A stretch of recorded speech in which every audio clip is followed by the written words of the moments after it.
All right, what is going on YouTube? Vivi versus Max in a Collection Cup.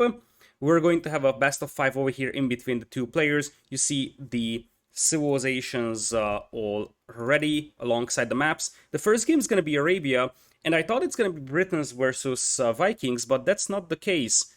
It's going to be a Malians versus Vikings matchup, and I was just saying that I think that this is a horrible matchup for Max here.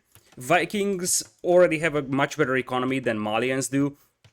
It would have been hard with Britons as well, but at least with Britons you would actually have the benefit of having better archers. You will have the extra range, so that helps in archer versus archer fight. Meanwhile, on the other side, I just feel like Malians don't have an amazing economy if you compare them to Vikings, and also if you consider that Malians will struggle really badly against an early Imperial Age Arblast play, I just feel like this is a massive civilization disadvantage here for Max. He's going to be playing red on the right side, and on the left side it's going to be Vivi playing as Vikings in blue. So I would say that let's take a look at the maps real quick over here. It's standard matchmaking Arabia that we're looking at here. Front berries and front gold is not ideal for Vivi, but we have seen worse. It's relatively easily volable here on the front. The berries are not nice, but the gold is definitely workable. Stone at the back, and the second stone at the back as well is very helpful for Vivi. We'll see how he rolls the left side. In theory, he can just roll it off like this, and that should be the best way of doing so. Whereas on this side, this is a fairly straightforward wall for Vivi. So overall, the only thing I dislike is that he only has one legitimate wood line to work with. Well, he has a second one, but both of those are pre-exposed from the back, so that could be quite troublesome for Vivi. On the other side, let's look at Max's base, which is far from ideal either. This gold is very exposed, the stone is very exposed, which is a bit of a problem when you're facing Vivi. Vivi is known for being very aggressive and often going for towers. So the fact that your stone mine is exposed like that is definitely something that's at minimum a concern for Max. He's got a secondary stone mine that's safe though, and the berries are safe as well. His only safe gold mine is this one though, which is obviously far from ideal.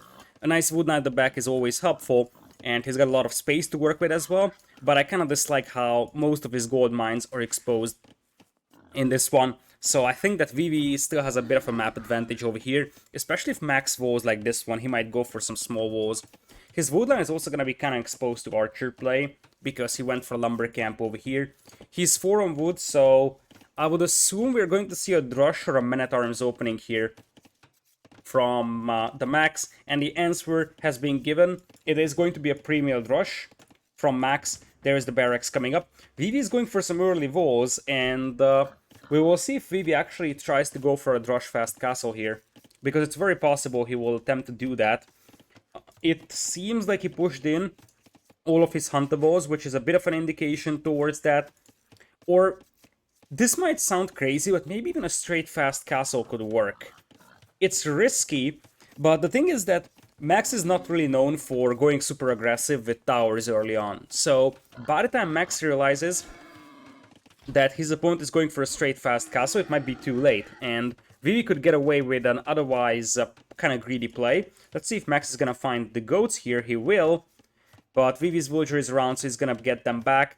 Let's see if Max can actually lame one. Looks like he will. He will even lame 2, and that's gonna be pretty valuable, especially if we wanted to go for a fast castle. We don't know that for sure, but it definitely makes it much harder after you lose 2 sheep. He's gonna send his scout back to try and reclaim those.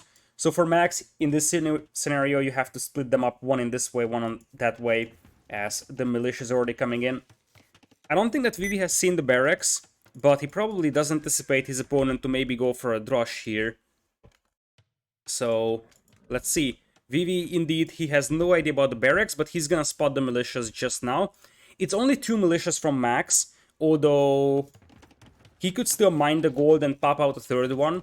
But it very much seems like Max is gonna go for what is at least going to be a Drush Archers play, but potentially even Drush Fast Castle. Now, if you go Drush FC here, you could seriously consider a Hoang style play for Max. Go into Knights, which is alright for Malians, and then go forward Siege Workshop Mangonels, because that could be a nice way of dealing with the Vikings. Vivi's gonna go for the small walls. He knows about the militias, and look at all these small walls. It's actually beautiful for Vivi. He needs to wall off this gap still to prevent the militias from running in, but Vivi is gonna settle with a very, very small map, or small base here. But it's a nice one, so that's all good for him. And Max is dropping quite a lot of farms here, so I'm tempted to believe that this is gonna end up being a Drosh fast castle here. Anyways, walls are coming up here for Max as well. So both players are actually gonna be playing a little bit of a slower paced game here. Vivi is going up to feudal at 22 population. It looks like it's going to be a straight archers build, and I actually like that more than I would like a fast castle with Vikings, because if you go for a fast castle, you delay your economical bonus with Vikings. You just won't get wheelbarrow as fast as you could. So going for straight archers could make sense. Your economy is going to benefit from your eco bonus much faster, and you can just mess those archers. Obviously, the risk here is that if Max goes for a fast castle and he's fully walled, you're gonna have a tough time. Oh, that's very sloppy from Max. That's very, very sloppy. I'm not even sure why he actually attacked that house. It might have been just the aggressive stance on the militias, but that's one militia down, and at this point, all Max can do is just run around with that militia and do a bit of a scouting here. He checked out the stone mines, so he knows Vivi's not coming for towers, which is a very important piece of information for him. But look at this. Vivi is able to squeeze in horse color, double bit axe, and is Vivi just gonna boom here? He's not even making a barracks. This is a very, very un-Vivi-esque play we are seeing over here. I'm not gonna lie, this is something that's super duper rare from Vivi. He's known to be aggressive, and this is the direct opposite of that. It is a slow-paced, economical game. He's not even making any army. It's very, very interesting, but at this pace, I think he's gonna have a comparable uptime to Max.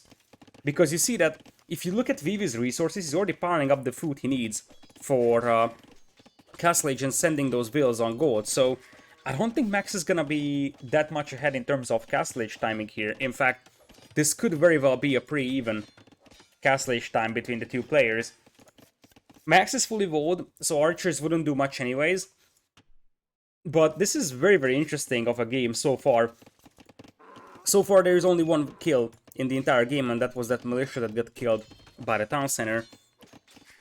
So, as things stand, Vivi is getting ready to go up as well. But if he wants to go up, he's gonna need an archer range to do so. His second building will be a blacksmith, but he probably wants to go up with an archer range. The alternative is a stable, which would be a crazy idea.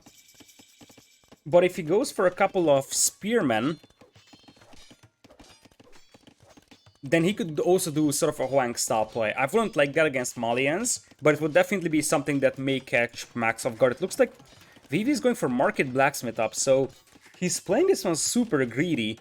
He won't be making any army anytime soon. Which raises the question of what exactly he is going to do when reaching Castle Age. That's the big question, because I can kind of see Max having a game plan here. You see, he's going stable blacksmith, so this is going to be a Huang style play here. But what is Vivi going to do exactly? Vivi sends his scout back, tries to yoink that militia, but Max is around. And this was some value here for Max, being able to damage that scout. Not really a big one, but still, it's something, right? Meanwhile, you're going to have Max coming in with the Castle Age. So, Knights will be coming out, and there's going to be a forward siege workshop from Max, almost guaranteed. That could be very, very troublesome for Vivi. I did mention that the Fat Dragon is not going to be that much behind in Castle Age timing, and that's actually the case. So, you see that Castle Age is already coming in for Vivi, only lagging behind by 30 seconds. That's actually very brutal timing for Max over here, and it looks like the gate was open. In fact, it's kept open by the militia. So Max did dive in trying to snipe the scout of Vivi, but that wasn't actually possible. In fact, he's gonna end up losing more HP. So here's the deal. The two players will be reaching Castle Age at basically the same time, but there's a massive difference. Vivi's economy is gonna be light years ahead compared to his opponent. All of the farms that he has placed, those have horse color. Most farms for Max did not have it. Then He had eco upgrades for a longer amount of time. He had wheelbarrow the whole time. So I kind of feel like the fast castle here isn't going to work out for Max, and it's going to be a stable. When I was saying the stable for Vivi, I was like, is this indeed an idea for Vivi? I was seriously considering. I'm just not gonna say that because I was legit scared that people will be like, "Oh, Lida is so stupid for saying it's gonna be stable with Vikings because it makes no sense." But I guess I was right. It's sort of unorthodox. It's sort of weird, but it's definitely something that could work out nicely because spears and knights is a way to establish a Hoang rush. Welcome back, Daisy, for this 6 months of resub. I appreciate it. Thank you, thank you. And we already have a forward monastery coming out here for Max. Spearmen joining the fun from both sides. These are Viking spears, so they will have a pretty decent amount of HP on them. And it's gonna be good old-fashioned knight, spearman, monk style play, which is alright for Vivi because he's gonna have a far better economy. And that's a disaster for Max here. That's a disaster for Max. He lost so much HP on that knight. The only way this works out is if he can actually heal this knight up. Now, if he can do that, that's actually a very, very good play from him. Because oftentimes, you just kill the spearman, run back, and then heal this up later. Meanwhile, the monastery is up, monks are popping out for Max over here. Army value is almost double, and that is something that shouldn't be overlooked. The scout of Vivi was healed up, so now it's roaming free, and it's looking for monks to kill. First monk out as well for the Fat Dragon. Still, Max is going to be playing 1 TC here, whereas Vivi is already dropping the second TC, and he has Handcart as well working for him. So, economy-wise, the eco of Vivi is like light years ahead compared to Max's eco, and that's gonna have its effect on the game.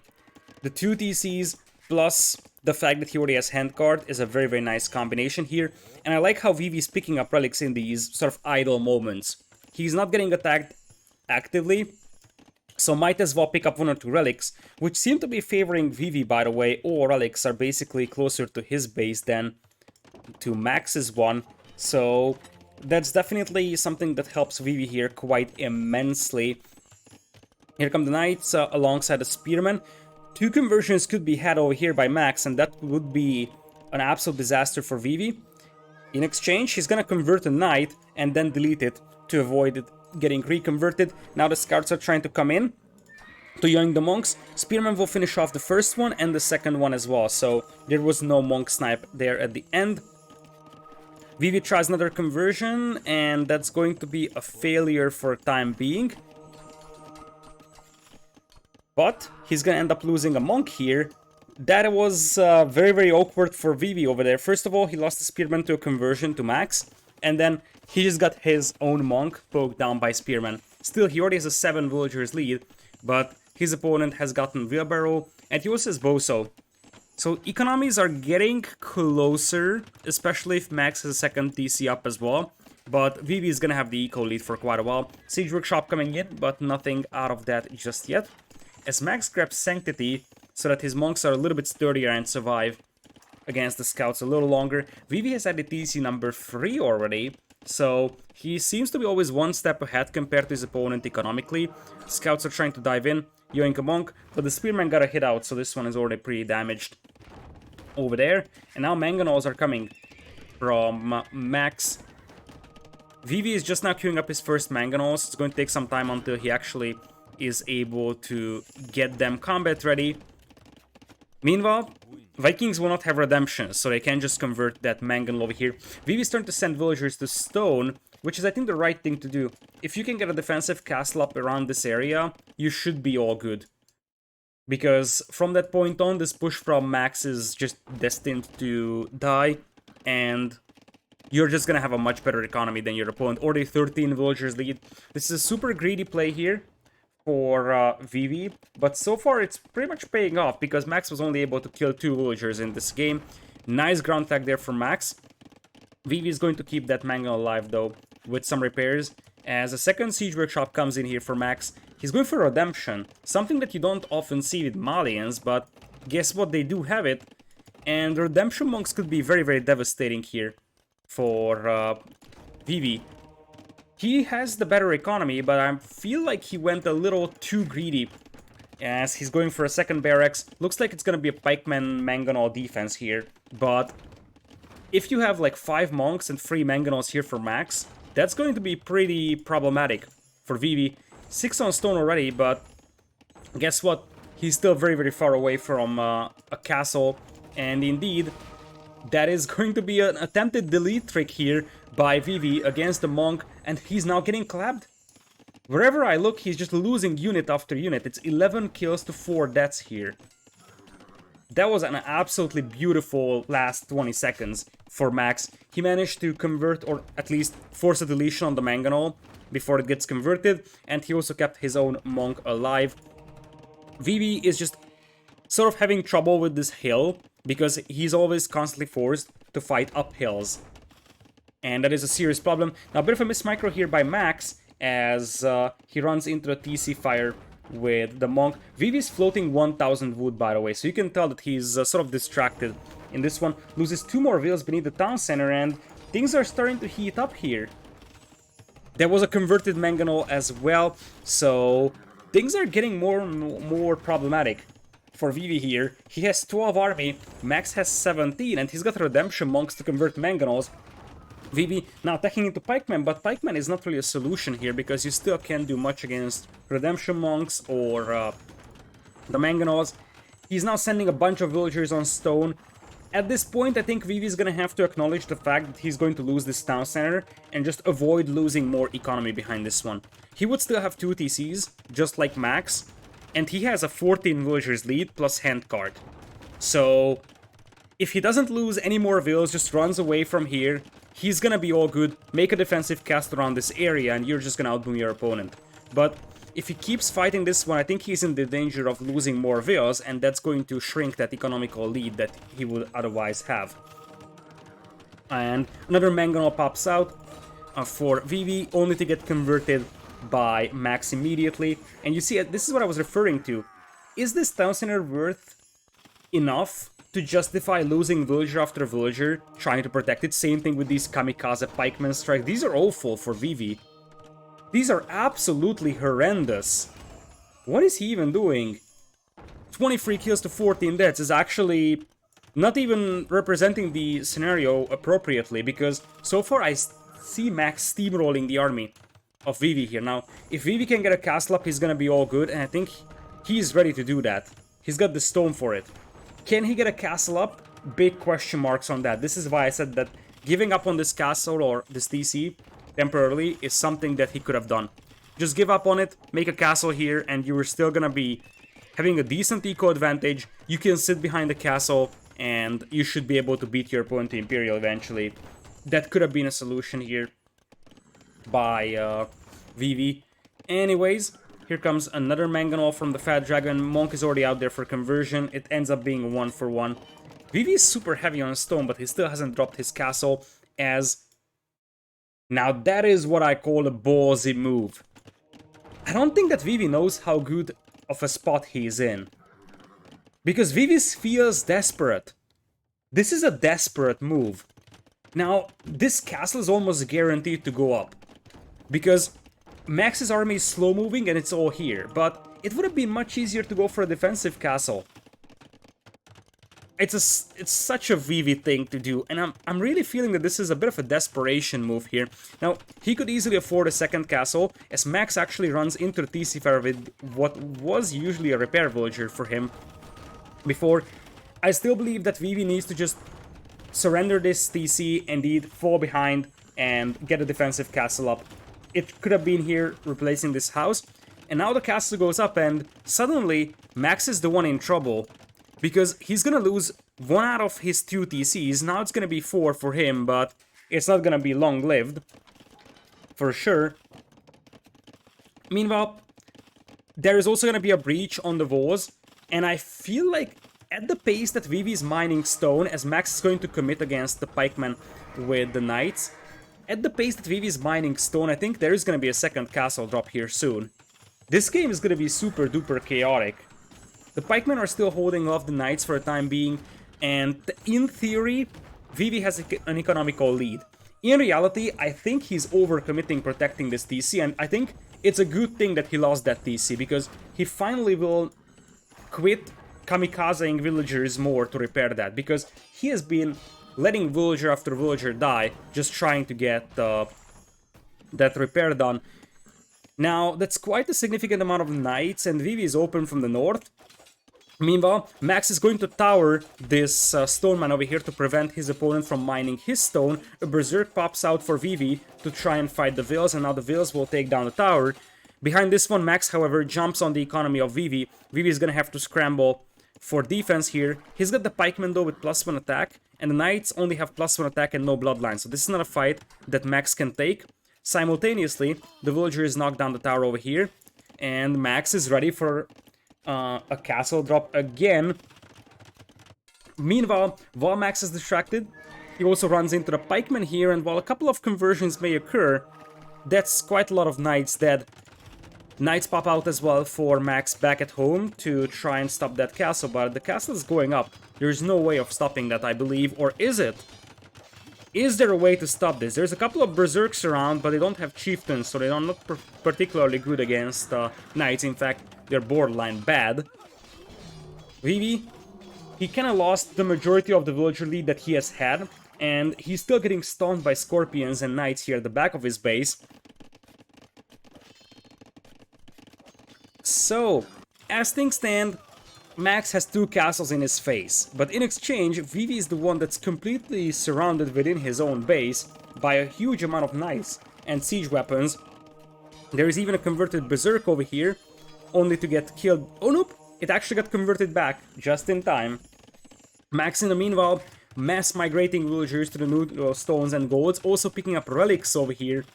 This game is super duper chaotic. Villager counts are very even, as Vivi's eco is super unbalanced. Defensive tower coming in here for Vivi. He's rushing up a university with like 10 villagers, so he can actually squeeze out guard tower.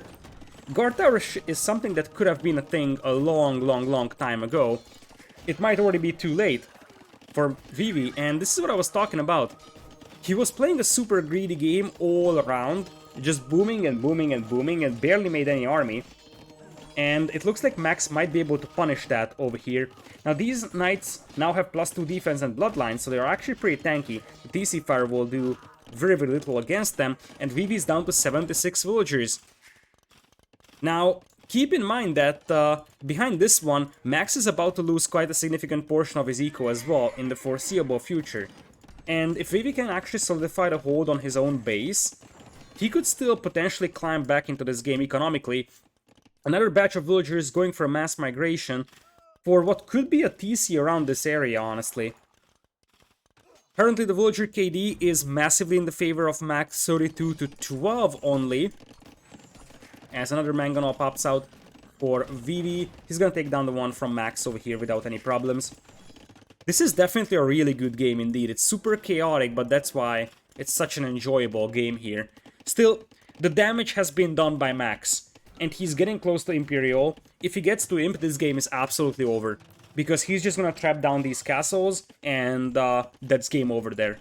And he's got a bunch of vills here that can just drop a castle on this hill and then trap this one down as well. So, Vivi needs to find a way to Imperial in the foreseeable future, otherwise he's gonna lose the game.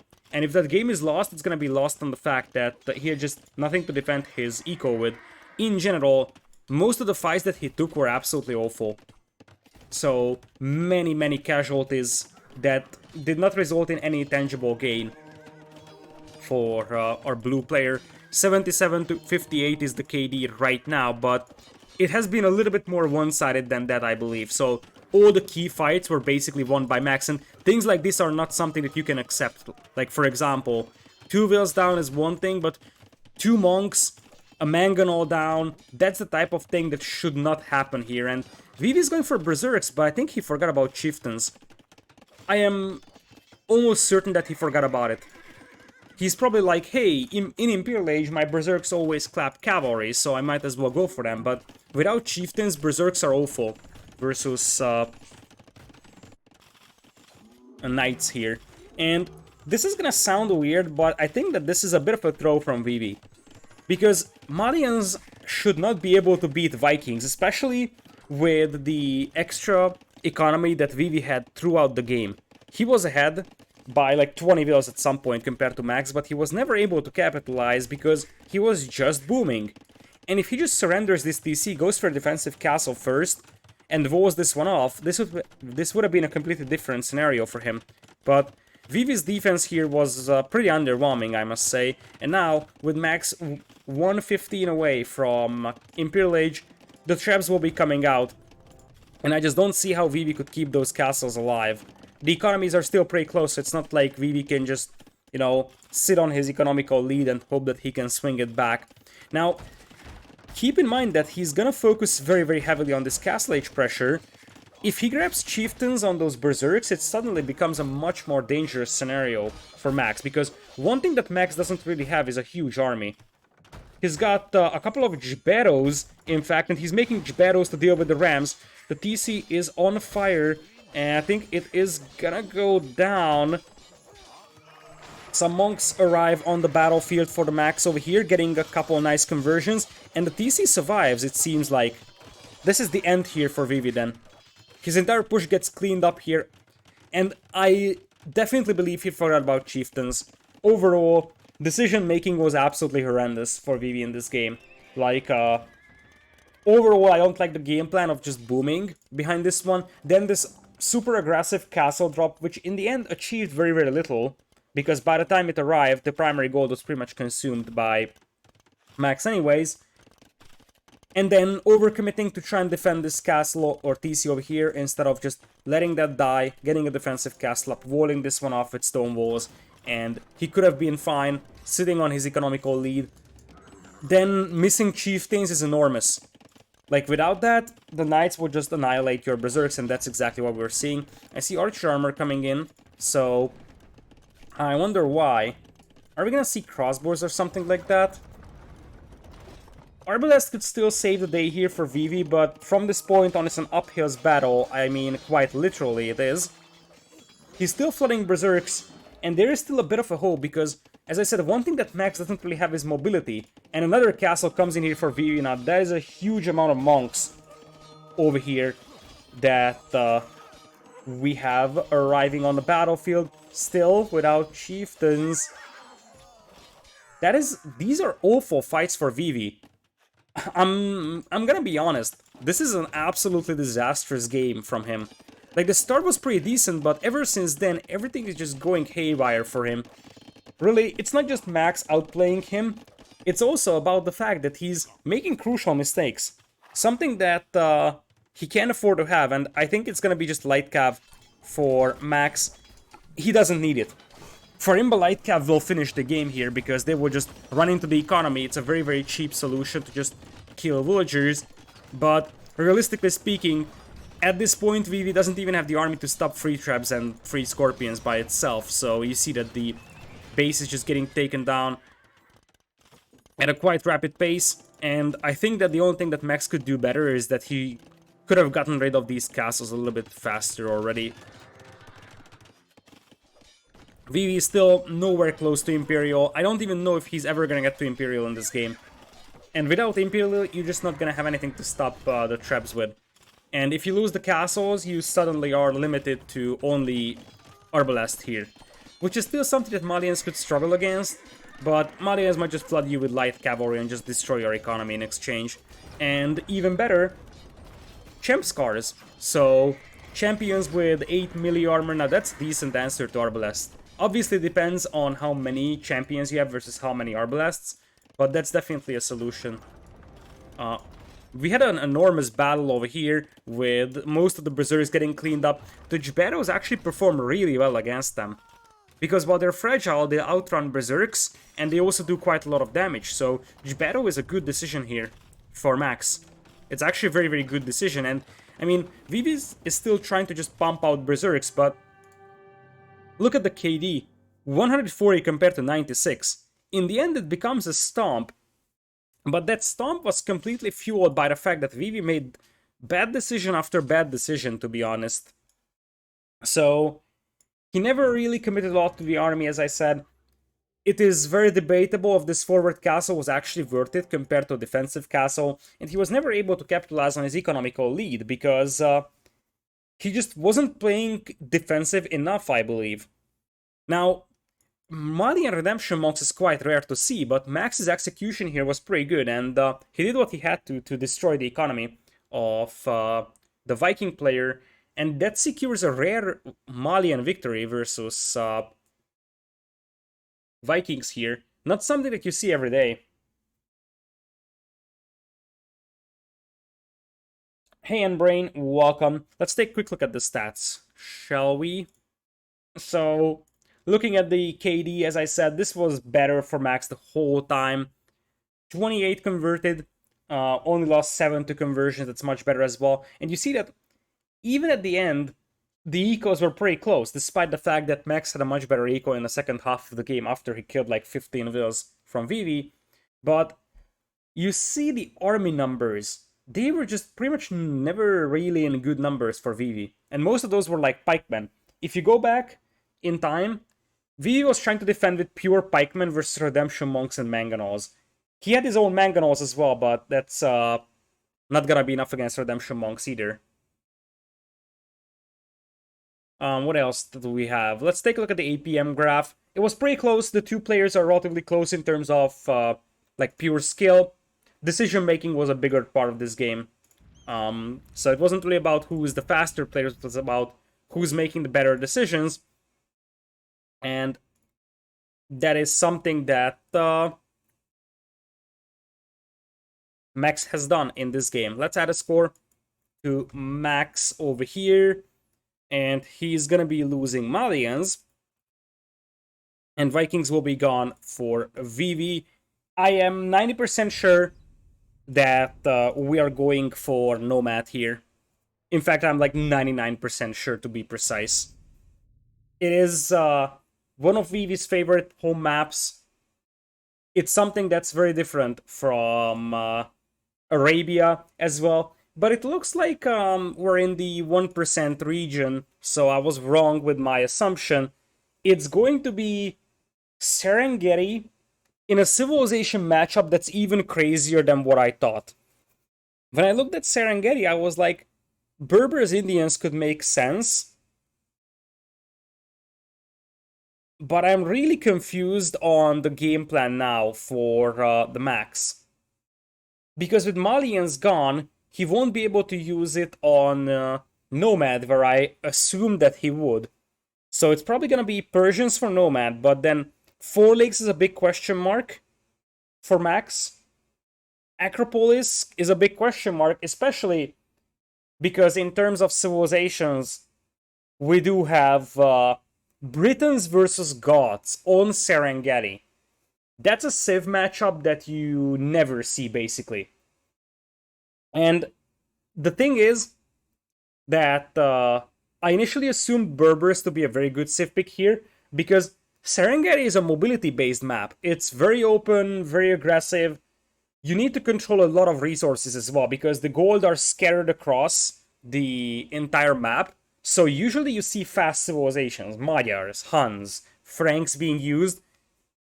Goths is a question mark already, but Britons is an even bigger question mark. Now, Britons on such an open map will just die to Goths.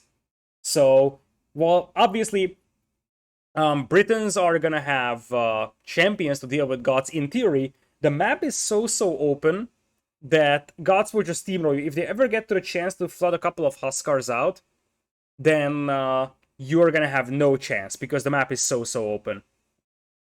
As the game is just now starting, welcome to game number 2 over here. We'll have TheMax as Britons on the right side in blue. That's actually pretty confusing that they flipped colors. So we're gonna switch back to the original colors that they played before. It was red for Max and blue for Vivi. We're gonna be settled with those colors because otherwise it's gonna be confusing. So Britons for Max in the right as red and Goths for Vivi in blue. One of the things that you can definitely do with Goths is come forward for a lane. So that's probably gonna be part of the plan, and that is the exact reason why Max is luring in the elephant immediately. He knows exactly that the first thing that Vivi is gonna do when he has the opportunity is lame his elephant. The second thing will be laming his passive huntables, which are pretty awfully positioned for Max, to be honest.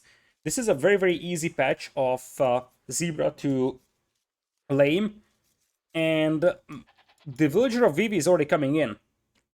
So it's very possible that Max could lose all of these huntables over here.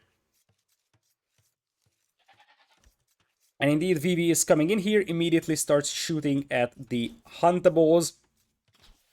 Now, if Max reacts appropriately, he could send out a couple of whales and mail these deer, so at least he gets some sort of value from them. But obviously, the Gothic lamings here is something that's going to hurt the economy of Max quite badly, because this is a map where you don't have a huge amount of food to work with early on. You only have one elephant, you have a standard patch of berries and a little bit more pushable huntables, but that's basically it. And it looks like Vivi is gonna be done for the day. As I said, I think if Max just mills this, he's gonna still be alright with this. He's going to lose some food, but that's basically it. And remember that Vivi basically has one idle villager over here. This villager is not doing much other than laming the huntables of the opponent. Now, this is decaying pretty fast over here, so it already lost 20 food each. So, walls are coming up for the Max here. He's got an okay-ish looking little base, easy to wall off here in the corner, but it doesn't really have any super safe gold mine. This one is workable, but it's pretty far from the TC, so I'm not really a fan of that. And Vivi is just going to channel his inner Socotra clown here, tries to wall off the berries, and it looks like Max is going to take this fight before Loom finishes. That's a disaster for him. Because, yeah, Loom was coming in, but it was just a little too late, and this villager is going to be pretty heavily damaged. Now, this is definitely good for Vivi here, because he's distracting 3 villagers with just 1. So, such a distraction is definitely valuable for the Fat Dragon, as eventually he's gonna have to retreat. So, walling in the berries is not gonna be a possibility. He just now lured his elephant in, and speaking of huntables, this is an absolutely beautiful mill spot here for Vivi. Very lucky huntable spawn. Both the ostriches and the zebra spawn at the same place, so placing a mill here would basically allow you to grab 8 huntables with just 1 mill. That's an absolutely perfect spot. Now, the scout of Vivi is slightly weaker than that of Max, and that's gonna be Max yoinking the scout of the Fat Dragon. So, at this point, Max may try to block this vulture, but his own scout is pretty weak as well, so I don't think that's gonna be a possibility.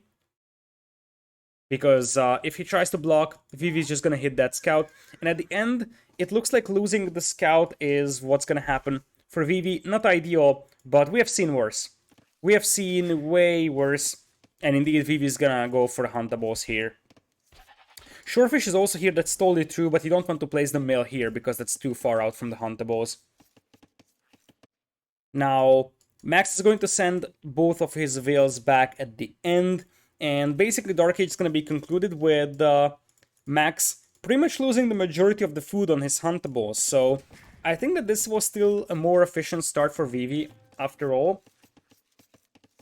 He actually milled his berries, which means he's not going to mill his huntables anytime soon, I believe. While he has the food to do, or the wood to do so, it looks like that's going to be a barracks for him.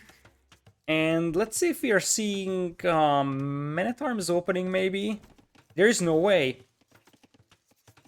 Vivi's build here is pretty wacky as well. Something that you could see on Socotra very frequently when you see so much laming, that the player that's also laming is gonna have a pretty wacky start as well. You see that Vivi is going for what's going to be a pretty late drush over here. He just doesn't have the food to go up the feudal age right now. And I think that unless he mills these huntables, he's not gonna have it anytime soon either. Because he simply needs to walk too much from these huntables to the TC. He needs something really fast. And honestly, at this pace, Max might beat him to feudal age, because Max had a much more consistent food income. He went for the huntables a little earlier.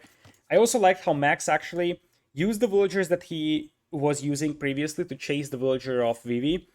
and picked up some food on the way back home. Obviously not ideal that you lost all that food on those huntables, but at least you still get something out of this. So it looks like Vivi is gonna end up going for what's going to be a Drush fast castle here. The Drush is already on the way.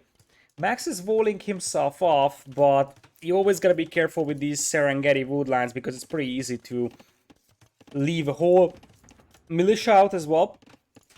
For Max, he's going to Feudal Age, so I'm wondering if that's gonna end up being a Man-at-Arms opening after all from him. Also, the barracks is out pretty far. So technically Vivi could just run past this barracks over here without the TC having a chance to shoot him. Or, even better, try to get an opening on the right side. Max is going to try to wall this one off, but I don't think he's going to have the time to do so. And indeed, that's going to be the case. The militias will be in. So now it is Max that will need to contain the crisis here. Big ball coming in here from Max, but as I said, walling these Serengeti woodlands are always challenging. At this point, Max just wants to discourage his opponent from fighting this one, but we'll see if he actually ends up going for Man-at-Arms. I think that at this point, he will just trade militias and say, okay, I'm going to be alright, just sitting behind my walls. But I think that at this point, it's a better situation for Vivi that he managed to trade militias with the opponent here. Now, keep in mind that Vivi is already 30 wheels, and oh, disaster! The zebras actually, like, some of them are on the outside. That's a massive, massive problem there for Vivi. Looks like the militias will pretty much just trade against each other. Vivi will try to take the hill here so that he can even things out, but Max will most likely win this little militia war.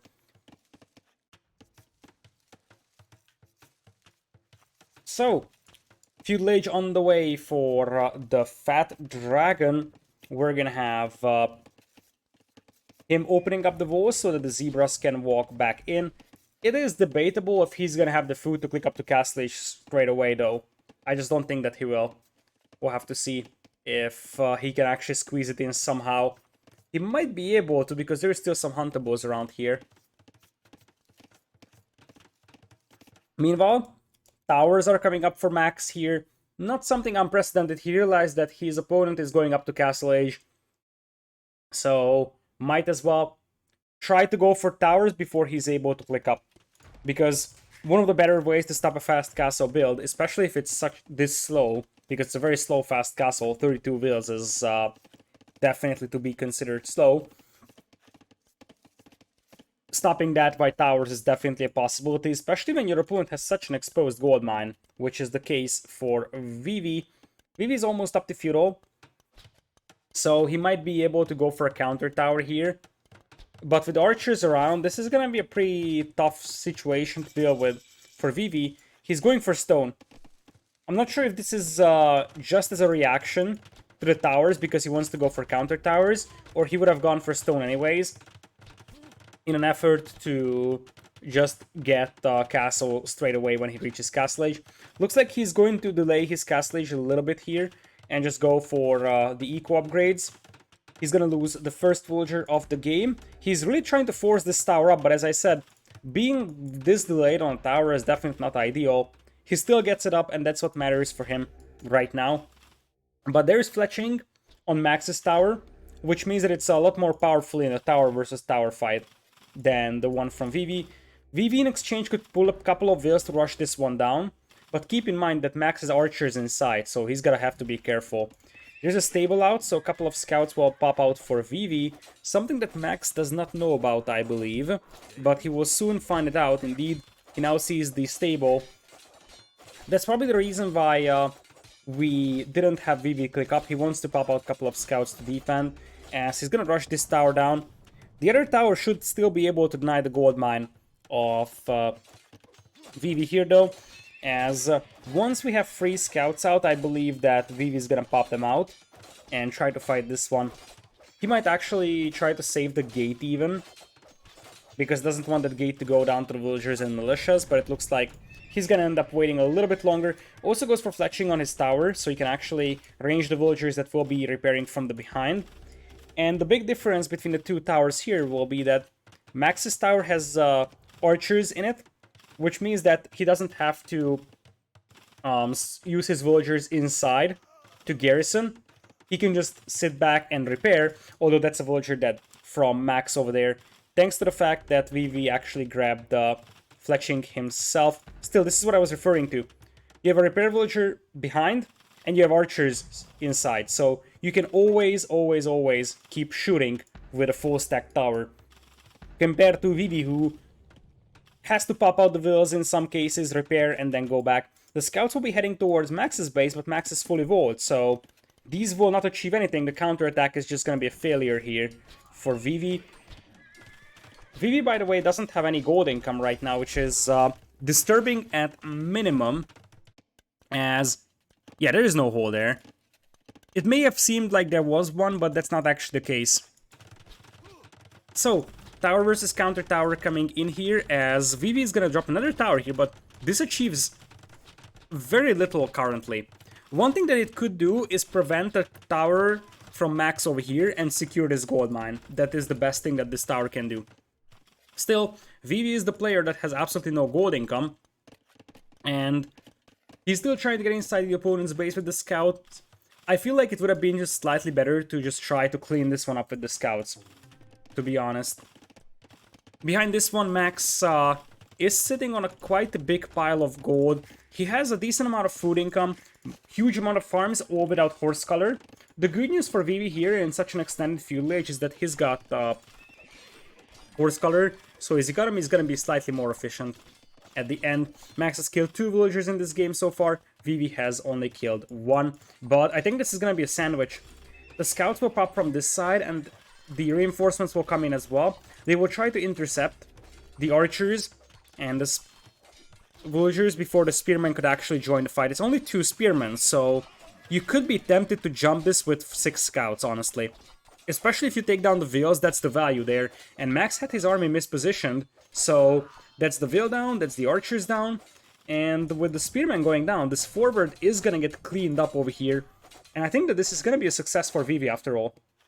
The 2 players will reach Castle Age at approximately the same time, but Vivi is gonna have a couple of scouts here to control the map, and he's on stone, which is something that gods are always happy about.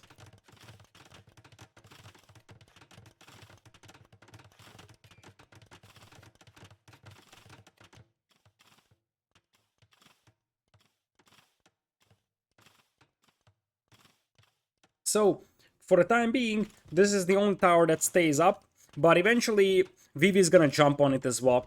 He can actually attack from this side. He's probably gonna yoink the spearman. The problem that Vivi is facing is that those archers could technically pop out on the other side and still pick off the villagers attacking. Castle Age coming in for both players, as it looks like Vivi is gonna just let that tower live for the time being. A woodline is coming in here for Vivi because one thing to consider is that Max had his scout in here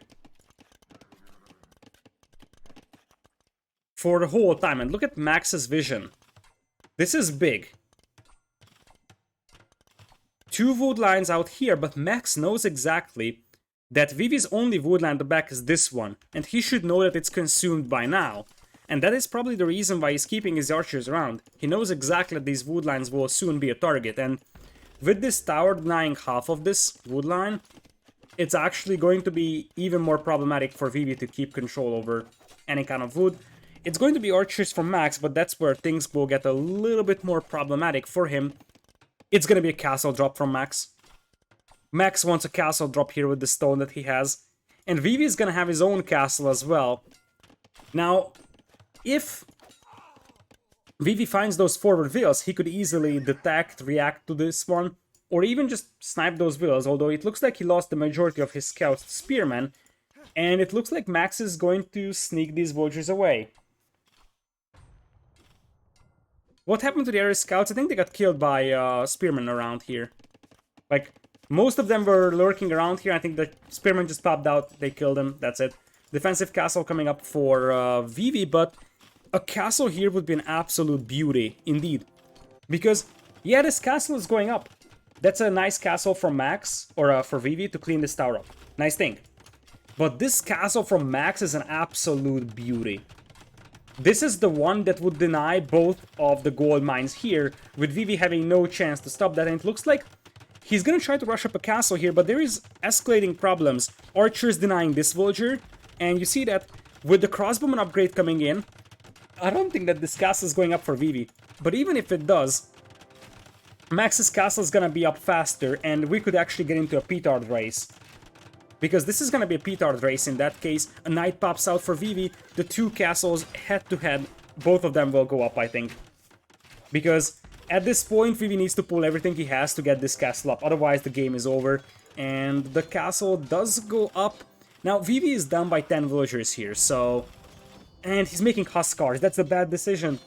You don't make Huskars here, you make petards. And even just starting off with one Huskar, and then starting to make petards is the bad decision here. Remember that Bodkin arrow is also in for Max, so it is for Vivi. So the castle versus castle arrow fire is actually pretty even, but it's a race to petards, and Max canceled the petards. Max canceled the petards, meanwhile Vivi popped out the petard on the wrong side. That's not how you have to do it. You have to set the rally point on this style, so that the petard pops out here. And if it does, then you should be able to take this castle down. It looks like Max is bailing out on this one. That's a little odd, I would say, because he could have just petard rushed this down, and if you give up on this one, despite the fact that Vivi has lost 17 vills in this game, and you only have lost 4, remember that it's gods. It's gonna be a second TC play as well for Max, but the only thing that he's gonna have going for him is eco. Unit composition will be favoring Vivi in the long run. Looks like we're gonna have knights and monks early on to deal with the Huskars, as I think Vivi start to realize that this castle is not gonna be reinforced anytime soon. There is no petards coming from Max. He's just gonna give up on this.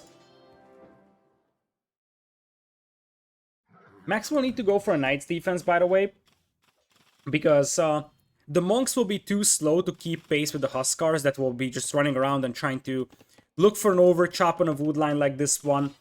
Crossbow's coming in though, and that is a nice find for Max. He won't be able to pick off a villager because he doesn't have ballistics just yet. And with the petards out here, this castle is going down here quite rapidly. Once again, the petard popped out on the wrong spot, but this time it actually is able to connect. So, the castle is dead. From this point on, if Vivi finds a way back economically, either by just having his own eco established or finding a couple of villager kills with the Huskars, then this is a Vivi game. Until then, this should still be a Max game because, come on, he's 14 villagers ahead.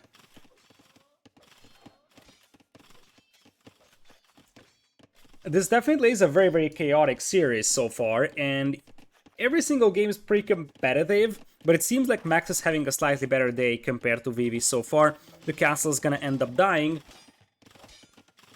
And we know how YOLO Vivi can be, right? So Vivi might not need the hugest eco on the planet to still try to edge this one out. Like, he could send the villagers back on stone and just try to go for a castle drop. Now, the economy of Max is gonna be way bigger, but we have seen in the previous game that eco advantage isn't necessarily something that's going to guarantee you a win. Especially when you're up against Huskars, and you see that Vivi is gonna try to trap that army over there. I don't think that Max can get anything more out of these crossbows right now. And this is the moment where, as I said, I think Vivi could actually play full castle age pressure. He could steamroll this base with the Huskars pretty easily, because it's only one monk right now. Huskars will also have quite a lot of damage output against these buildings, so it could make some sense to just destroy those buildings and then march on and go for forward castle. It's a little bit sloppy from Vivi that he's gonna end up maybe losing a villager here to those knights. It looks like he's going to avoid that though. Only 4 on stone for Vivi. He's got the 8 Huskars on the field, as he's gonna probably lose a knight to conversion. That was a smart decision from Max. He started converting a Huskar, but then he saw the knight, and a knight is more valuable than a Huskar, so makes more sense to try and grab those. But many of those knights are very weak. This is a fight that Vivi could have taken, and this could be a crucial decision after all. Because the thing is that if Vivi takes this fight right now, he wins it. Many of those knights were so weak that they were one shot. But now that Max is given a chance to heal them up, it's gonna be much, much harder for Vivi to take that fight. Meanwhile, Max is spamming outposts everywhere. That's sort of a trademark Max play that you're seeing. Look at this. It's something that many other high-level players are doing nowadays, but that was a thing that Max has been doing for years now. Outposts all over the map to see where his opponent is at, and you see that he has an insane vision. He has one relic right now, but he was actively searching for more. As the Huskars start coming in, 26 Vills lead for the Max right now, but there's an opening here. And he has to be very, very careful not to overchop his wood lines. Once again, he's not going to be able to engage this one now, because the Knights are pretty strong. Huskars will dive in and try to snipe the Monks, though. Anyone else hear the beeps? Yes, that's correct. There was a beep. That is because I accidentally pressed caps lock, and it gives a beep on my computer if you do caps lock. Now it's going to be Pikeman from Vivi, but the problem is that Pikeman will not win you the game. Currently, Vivi is not progressing towards a victory. He's just holding on, sort of, trying to poke around, but he's not inflicting enough damage on Max to compensate for this villager KD. And when I said that Vivi might still have a chance with Huskars, it definitely was based on the fact that you need to be very aggressive here. So Max now has very, very good vision on the map. He had quite a lot of TC idle time, but he's still far, far ahead economically, and he is going for supplies champions now. Considering that Vivi is not fully boomed, that is going to work, because the Huskar flood on such an open map can only defeat the champion player if it is able to just be everywhere. Raid here, raid everywhere, and then the champions can't keep pace. Meanwhile, if you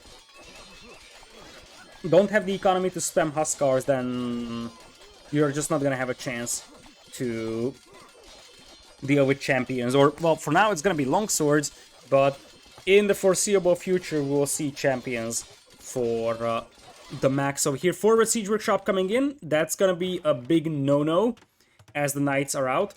Longswords already being mixed in as well by the Max over here. And that's a decent amount of Knights, something that Max cannot really afford to lose though.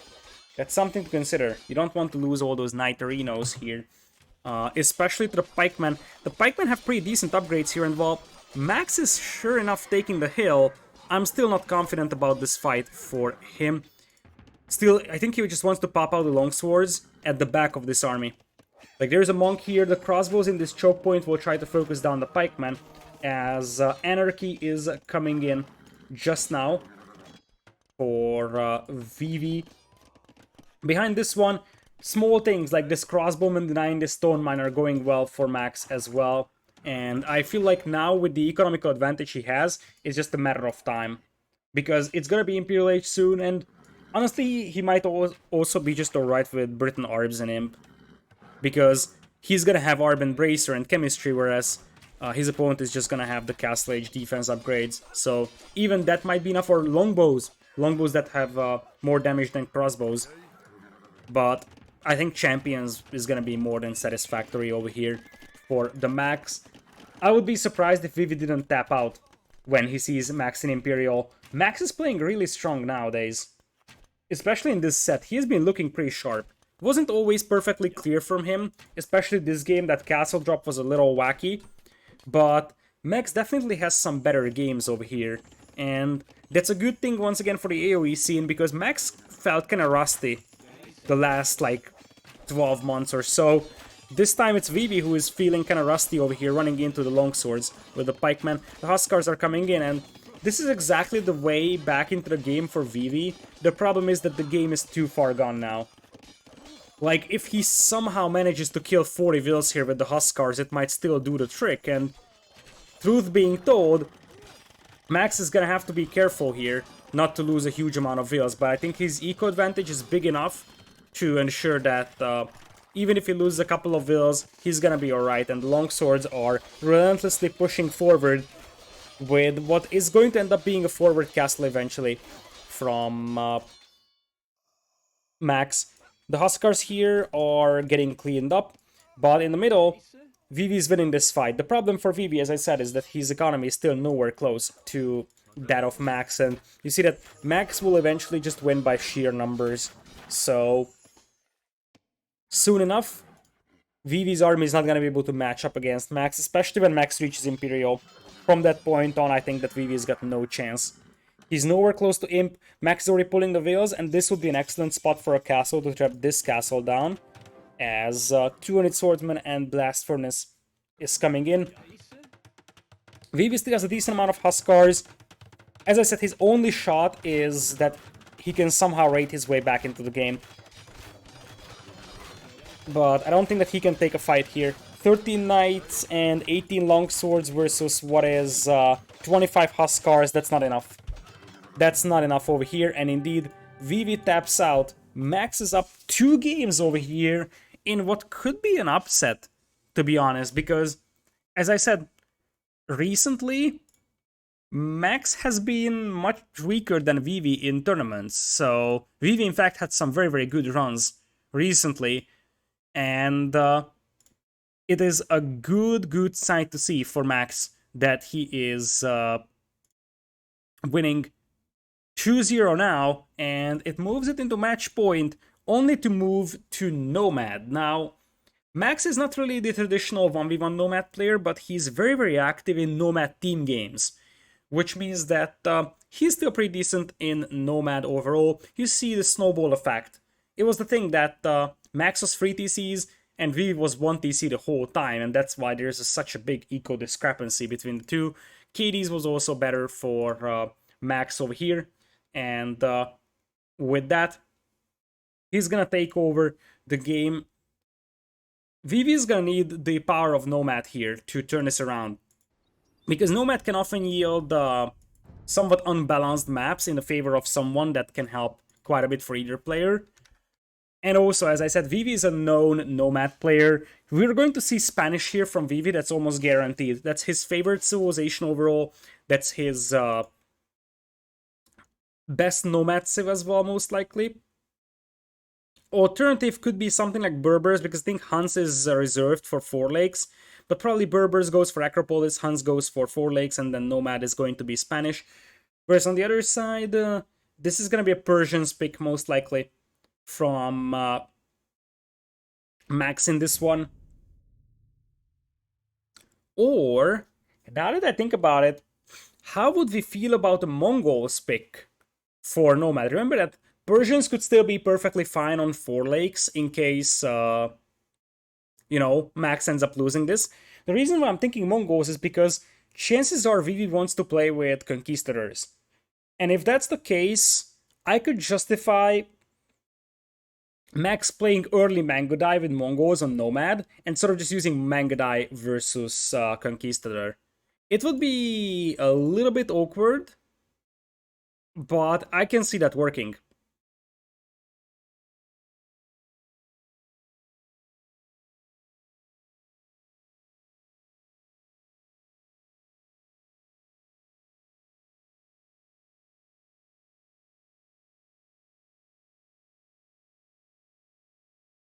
Alright. So they're setting up the lobby right now. I'm going to take a look at the brackets real quick over here, so that we are actually aware of what's going on in case Max wins this one. So at this point, the winner of this matchup is going to play against the Leary in the next round. Not an easy opponent, and I'm not gonna lie, either of these players would struggle against Leary in the next round if they play the way that they played today. Max has been much more convincing so far, but it wasn't really the Leary level convincing. Still, it would be nice to see Max back in the top 8. Back when I started casting, Max was considered the best Suomi player. He was easily a top 8 player, and he was a sight to behold. In fact, I think when I started casting, yeah, that was Hidden Cup 2, right? Like, that 2019 was Hidden Cup 2. That's where Max was semi-finalist or even grand finalist. Yeah, grand finalist. I remember that. And there was a massive surprise at that time that was Max. I remember that at that time, Max was an insanely good player, and he was like, some people considered him top 4. Ever since then, it was a bit of a downfall. Not sure what's behind this one, but I sort of feel like Max is in the same scenario as Taro is currently. They haven't actually become worse. It's the competition that became much, much stronger. Um, Finally, Leary is playing consistently and practicing for tournaments. Then you have, for example, the emergence of Hera. Players like Villas improving very heavily, Winchester finding consistency. So there were quite a few top players that fell lower in the rankings overall in terms of tournament performance because the competition got much, much stronger. And indeed, it's going to be a Mongols pick from Max. So I had a feeling that the Persians is the predictable pick, but they might struggle a little bit against Conquistadors. In theory, they could just go Camels, but once you have like 15, 20 Conquistadors, suddenly Camels could be a trouble or something. And Four Lakes, like the alternative would have been that you go Persians here, Indians on Four Lakes, and then Mongols on Acropolis, but I think I like this a little bit better. This leaves Persians for Four Lakes. Mongols is a pretty decent answer to Spanish here in this case as well, because you got the Mangudai, and a Mangudai can actually be a pretty decent matchup against the Kongs. Eventually, the Mangudai will win, but early on that's favoring Conquistadors for many, many reasons, mainly because Conquistadors don't need any upgrades to be efficient. So Conquistadors are just Conquistadors. Whereas on the other side, the Mangudai will need the Ballistics, Stumbring, then you're gonna need the Botkin Arrow as well. So it takes a lot more time to get to Mangudai. The key question right now is where Max is gonna be able to place his TC. Because if he finds some decent hunt, that could be extremely valuable for him. Because one thing that's different between these two civs is that the Mongol eco could be extremely powerful early on if you find decent amount of huntables. As we jump into the next game over here, welcome to Nomad. It's a snowy Nomad day apparently. We're gonna have Max in blue Mongols, and we will have Vivi as Spanish in red. So here comes a TC, and look at all those Ibexes sandwiched in between the TC and the wood line. You have just been domesticated. So, Fast Dog coming in here for Vivi already has a villager on the Shorefish. Whereas on the other side, Max is gonna drop what is an absolutely horrendous TC. Oh wait, I need to flip the colors again because we want to be consistent. So, try again. Max is still gonna be playing red and Vivi is gonna be blue because we had those colors for the previous 2 games. Anyways, so this TC is absolutely horrendous. There is some hunt nearby, but that's basically all the positives I can say about that. You're pretty far out from gold and stone. This would have been a much better TC spot here or so. You would still have the hunt. Obviously, he doesn't see it, but that's a very, very unlucky town center spawn for Max. Yeah, that's super unlucky. Look at this. If he actually bumps into this gold and stone, he would have placed it over here, but he didn't see it. And that's why he placed it all the way out here. I am fairly certain he's not satisfied with this TC placement either. It's just a matter of, I need to place my town center. So he had to go for a pretty underwhelming town center spot because he was sort of forced to drop it now. Anyways, we're gonna have villagers being sent to wood, no surprise about that one. And I like this move from Max. So what Max is gonna do here is utilize the shorefish as a thing that allows you to drop off food. You can drop off food that you have gained from shore fishing at docks, but you cannot drop off food that you have gained from hunt on docks, unless you actually do it through a shorefish. What you have to do is that you gather the food from the hunt. The villager is gonna go up to 30 something food, and then you actually make this villager into a hunter or into a fisherman. If you do that, then the villager is going to be considered a fisherman and it's allowed to drop off the food that it's currently carrying. And because it's carrying more than 10, it's going to go immediately to the dock and it's going to drop it off. So notice what's going to happen when Max is sending this food. Right now it has a bow, which means it's a hunter. But in the moment Max turns back with the food, the villager will be carrying a fish. That is because he first clicks the shorefish to convert this villager from a hunter to a fisher. And you see that this is why this villager is carrying fish from the hunt to the dock. This is how you can actually utilize this level bonus or this level feature to drop off hunt at docks. That's a very, very cool trick. It's rarely used, but it's a nice trick for Max to have. So this works in most cases when you have hunt and you have shorefish close by. Usually you just take the shorefish, and the reason why is because shorefish is a faster source of food. But guess what? Max is Mongols. So with Mongols, it's actually better to gather hunt than it is to gather shorefish. And you see that if you're not manually tasking your villager on the fish, then he's just gonna walk back to the closest TC or mill.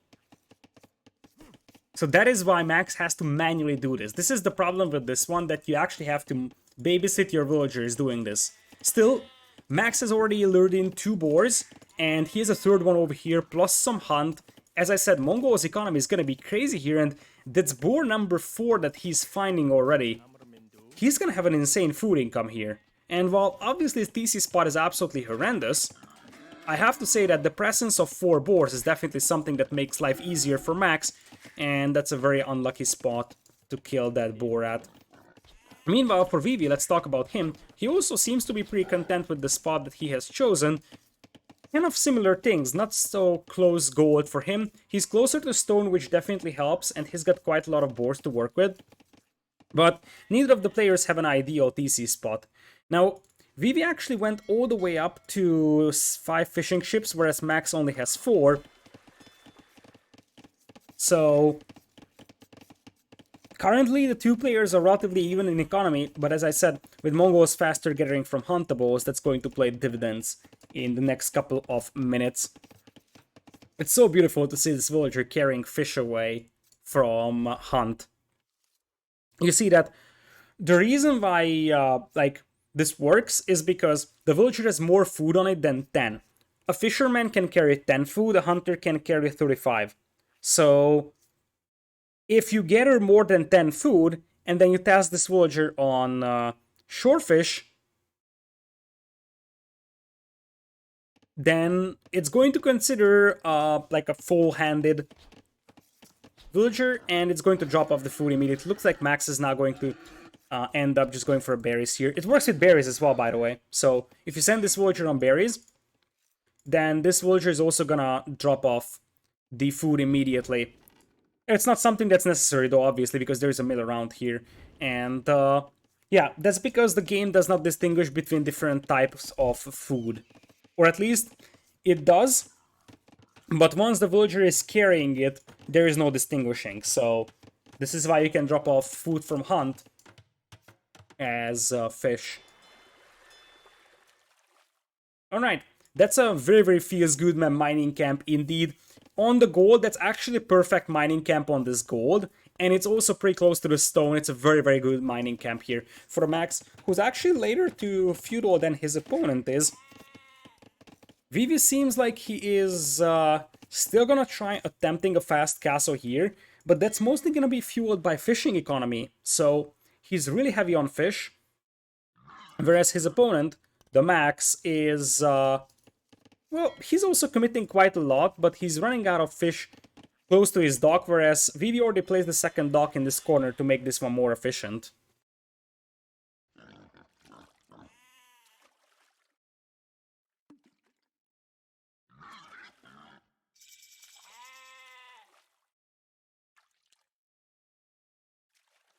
Alright, Feudal Age is in for the Fat Dragon, who is about to find Max over here. I'm not sure if he knows already where Max is at, or he's just scouting randomly and he's gonna bump into Max's base. But Now he definitely knows that his opponent is around. Yeah, he didn't know Max is here. He just wanted to place an outpost to see if Max is around, and now he's gonna see the walls coming up, so he knows exactly where Max is. Max is gonna wall himself off in this little corner, although keep in mind that this is his only gold and stone spot, so he's gotta be very careful not to lose those two towers. Vivi is gonna be on 2 docks, and he's opening galleys. The reason why the galleys are coming here is because he was faster to feudalage than his opponent, and when you're faster to feudalage than your opponent, there's a chance it's a fast castle from Max. It actually is. And in that case, Max doesn't really have the chance to make fire galleys, like, straight away, because he's still Dark Age. So you're making a galley because that is much faster killing fishing ships. A galley is always better when it comes to killing undefended fishing ships, whereas you only make the fire galley if you know that your opponent will also be able to make fire galleys. Now, Max will probably be alright surrendering some of his fishing ships now, because he's gonna click up to Castle Age already, so that's a bit of an advantage for him. Whereas Vivi, he is not there yet, and the main reason why is because now his only food source seems to be his fishing economy. Obviously, the fact that he's gonna have an intact fishing eco and Max will not is going to be very, very helpful here, but this gives a bit of a window for Max to do some damage with early Mangadai. He doesn't really know where Vivi is at, or does he? I'm not sure if this path was... Yeah, this has to be a sheep's path. So, on Nomad you're actually sending sheep around to scout the area, and when you lose track of a sheep, that means there's an enemy unit there. And you could ask, couldn't this be a villager's path? But the path that it took is not straight.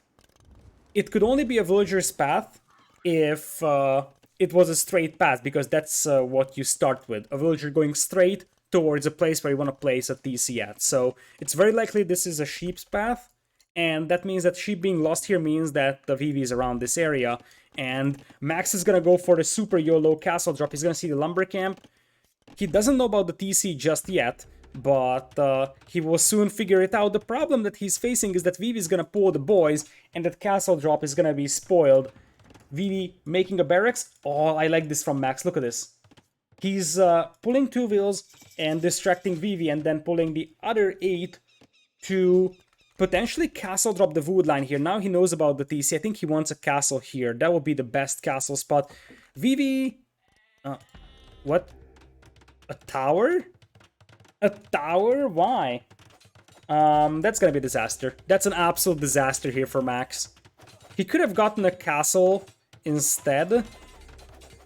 Now he's gonna try to roll off these wheels. He's actually going to trap Vivi's wheels here, so we'll see who ends up surviving here. But here's the deal. Many of the wheels from Max were weak because those were villagers that were used to lure in boars, and I feel like Max here is just gonna flat out die, because I don't think he's gonna have anywhere to go. So that's an absolute disaster there for Max, and I think it's game over. If he loses these wheels here, he's already behind by 10. Vivi is about to reach Castle Age, and I can tell you this much, as Max, he's gonna pull everything. Max is gonna pull everything for a castle drop, but remember that Vivi is up to Castle Age as well, and he's got Spanish builders. He's got Spanish builders over here. Oh boy. Once again, it's coming in. This is gonna be a super chaotic series, and the thing is that Vivi doesn't have a huge amount of wheels to build that castle with. On the other hand, he's gonna have more wheels to just delay this one, and as I said, Spanish builders build really fast here. Look at the race for castles. Now, if both castles go up, this is still better for Vivi, because remember, he's got untouched fishing eco, which means that he at least will have some sort of economy. And now, as I said, with the villagers of Vivi focusing down Max's villas, plus the Spanish builders, the castle goes up for Vivi and it won't go up for the Max. Vivi strikes back on Nomad on what was a very underwhelming game, I have to say. It was like, okay, fast castle into castle drop and then failed castle drop. A quick strike back from Vivi on his final home map here. He's not gonna go down 3-0. As I said, this was a little bit of a wacky game. In this one, and the Mongols play did not end up working out for Max. Despite the fact that he did have a decent amount of hunt at the beginning, so You can't really say that he was unlucky with the hunt spawn, but that's a win for Vivi. His favorite civilization delivers his first victory, and that means that the Fat Dragon is still in here, hanging on. But now we're going to the two home maps of TheMax over here. A quick look at the statistics from this game.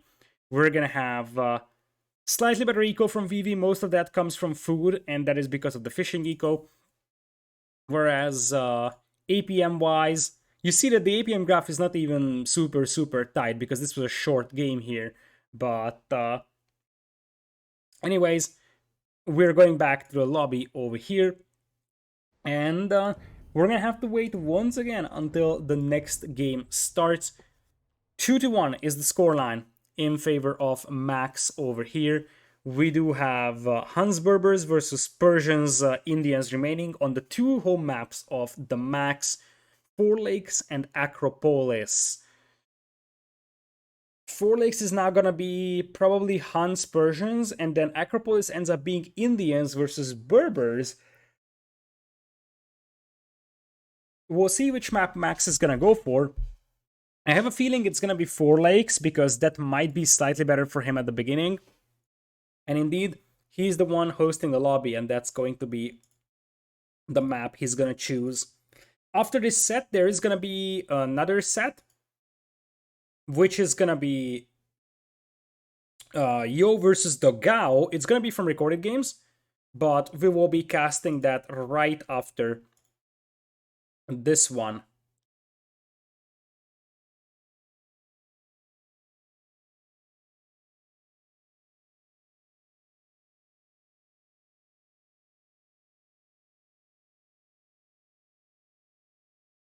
All right, let's see if they have the game up. So let's talk about Persians versus Huns on this map. Because while I'm a massive fan of Huns on Four Lakes, I feel like Persians is definitely a civilization that could make things much harder for them. The knights having extra attack against the archers makes it much harder to survive against early knight pushes with cav archer play. They also have camels to mix in. Obviously, if Huns get to a decent amount of cav archers, it's going to be very troublesome for Persians.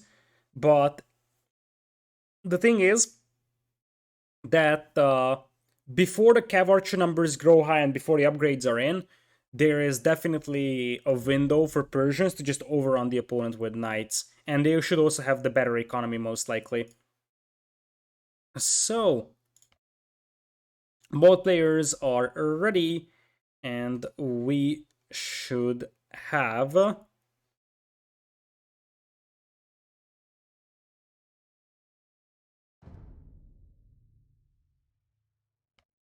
the next game up in a matter of moments.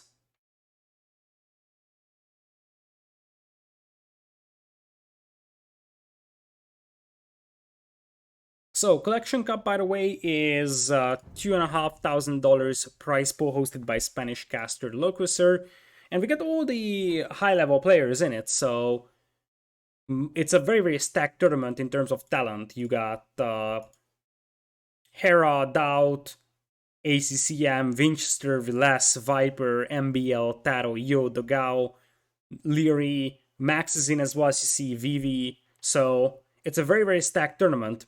And we already had Jordan play before. We had Bhakti as well. So I think pretty much everybody from a consensus top 16 list is actually in. Or at least I can't find anyone that is missing out. Like right here, right now. So what are they waiting for? They're in the lobby. So I guess we could get going soon. Or at least I hope so. That we will. This is turning out to be a pretty long series, by the way, despite the fact that we have only seen 3 games. Because most of the games are pretty slow paced. Both of those are, like, if you think about the Arabia game, if you think about the Serengeti game, both of those were games where the players at the beginning didn't have amazing economies, so it took quite a lot of time to build it up. or they end up losing them at a quite rapid pace, like, for example, the Vikings eco of Vivi in the first game. So, in general, one of the reasons why these games are dragged out is because the players either struggle to keep their economy alive, or they just didn't actually had that many resources to commit into building up their ecos. So by the time they got to like 100 villagers or so, it was already like a 40-50 minutes game. Okay. It looks like we was the one taking a bit of a break, as we're going to 4 lakes. Once again, we're gonna have Max playing red, and Vivi is gonna be playing blue here. So 2 minutes spec countdown coming in, as we're gonna have the predicted Persians versus Huns matchup, not something that's completely unprecedented, I must say. So we're gonna have Persians versus Huns. Economy-wise, Persians will have the advantage early on, but this is one of those matchups where Persians will be on a bit of a timer. The other question that's going to be there is, can the Hunnic player avoid getting his pawn docked by the Persian player? Because if the Persian player can do that, then suddenly this becomes a completely different game. Getting rid of Persians from your pawn when they already docked you is an absolute nightmare. It takes forever to take down their docks, and they can just keep being annoying, get a couple of demos in to sink your fishing ships. If you're playing Huns versus Persians here, or anything versus Persians, you really want to avoid getting that dock up from your enemy on your pawn. In general, you want to avoid that in every single case, but especially when you're up against Persians.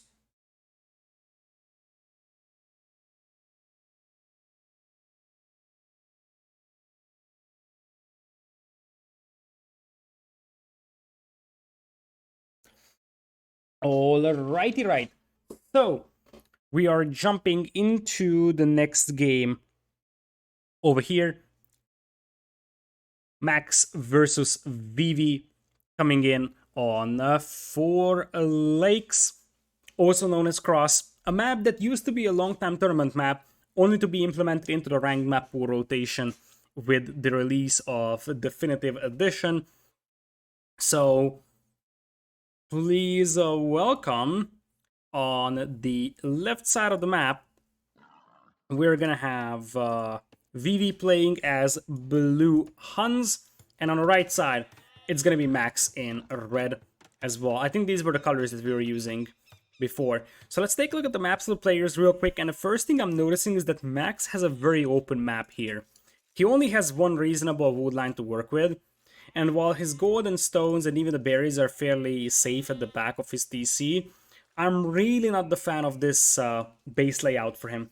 It's going to be hard to defend. He has to go all the way out here if he ever wants to wall his base. Not a lot of wood to work with, which is always a dangerous thing against a player that likes to tower as much as Vivi does. Meanwhile, on the other side, speaking of Vivi, he also has a very, very underwhelming base here. His wood lines aren't really big and they are pretty far away from the town center, but at least they surround his base quite nicely, so I'm tempted to say that I like Vivi's base here a little bit better. The golds are on the front, but that's not really a big deal here because you would be walling here anyways.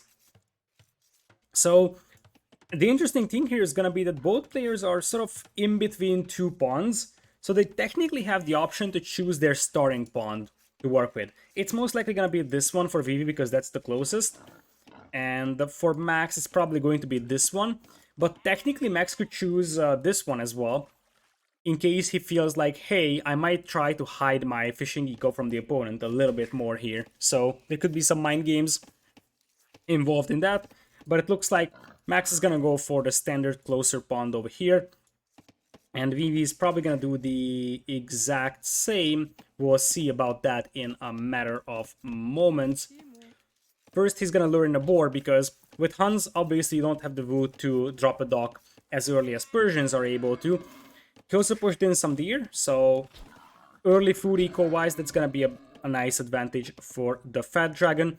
And he's looking for Vivi, or he's looking for Max already. We'll see if he tries to get a lame in, because technically that's still a possibility here.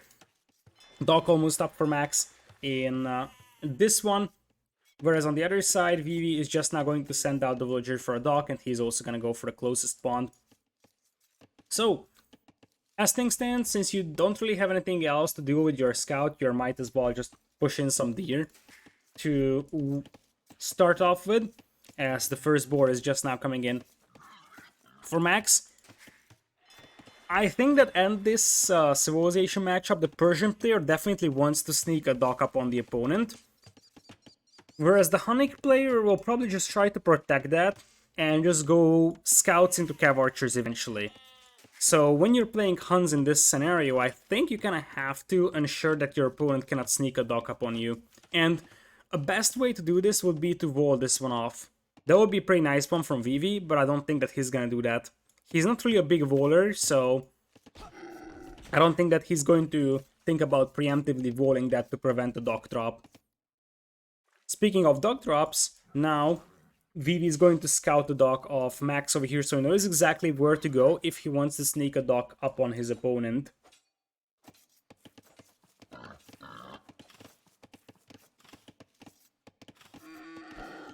So, we are gonna have the second board in as well for Max. In this one a little bit early. He still has 130 food on the other board, but not the end of the world by any means for him.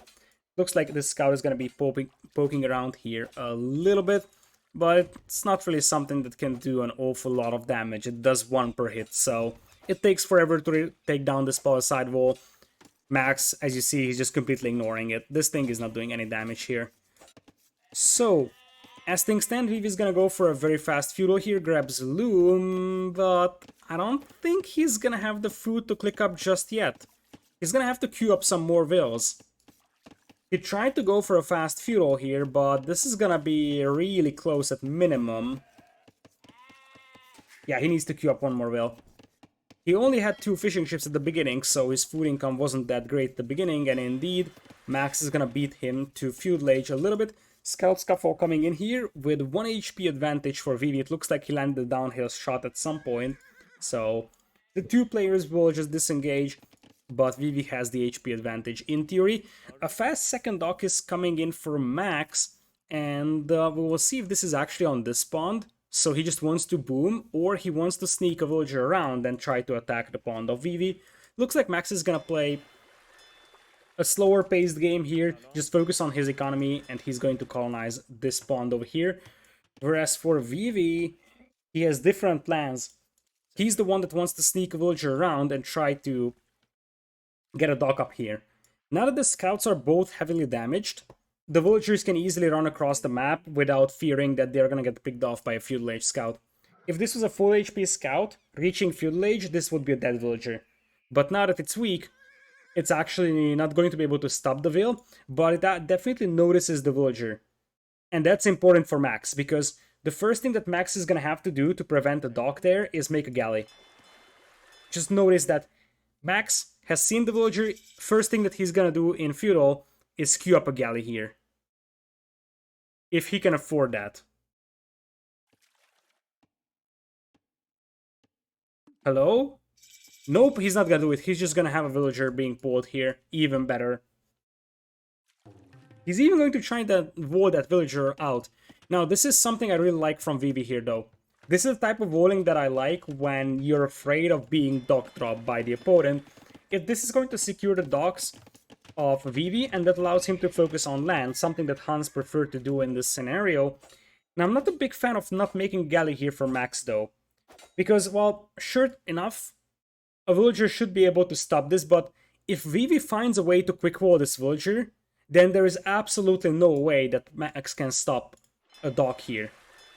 So it would be much safer for Max to go for a galley, and as I said, just a single quick wall from Vivi, and a dock could go up here. Now, he's trying his best, and Max is also using a fishing ship to block the path of that villager, and as things stand, it seems like the dock is not going to be a thing for Vivi, but he's already making scouts. And we're gonna have scouts as well from Max. Max is on 2 pawns, currently behind by 1 eco. as Vivi is going to lose that villager. Vivi is really trying to quick wall this will, but I mean, Max is just trying to block with a fishing ship. A spearman is out as well, and at the end of the day, this effort is going to be a failure here. But fear not, there's a second one coming, and I'm not sure if Max has spotted this one, but if it fails for the first time, try again, says Vivi. Let's see if this is a villager that's still going to attempt sneaking a dog upon Max, or it's actually going for the other pawn though, because it might just be going for a much more peaceful option, as Max is gonna wall off the left side of his base. Vivi has some walls over here, but truth being told, his left side is super duper wide open, so he's gonna have to pop out a couple of scouts to deal with the ones of Max. Both players being aggressive with their scouts. There is a villager pick from Vivi there. Meanwhile, Max only has 2 scouts on the front, and I think there is a spearman coming for Vivi to hold them off. And Max is gonna try again, or Vivi's gonna try again here, to put it that way. He picks off another will, and there's a chance that this villager could sneak past. It would have been better for Vivi to stop this villager from finishing this wall, and that might still happen. Yeah, this wall is very much open. This wall is very much open, and this sneaky will from Vivi will arrive just in time. Now, in exchange, there is one villager being picked off from Vivi here by Max. So villager KD is still pretty close, as Vivi tries to get a dock up on the right-hand side pawn. Eco is still relatively close over here. And this is why a galley would have been much better for Max. If he ever makes a galley here, this villager never gets a dock up here.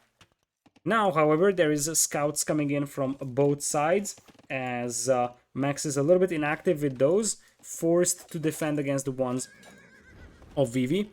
Doc is coming in here for Vivi, and it looks like Max isn't noticing this. Max is probably busy controlling these units, because, look at this, there's already a fire galley coming out. Max popped out a fire galley here, but he doesn't know about this dock. Max doesn't know about this dock over here, which means that Vivi has the chance to destroy this fishing eco if he masses a couple more fire galleys and then pops all of them out at the same time. The only pawn that has absolutely no one contesting it is the left-hand side one.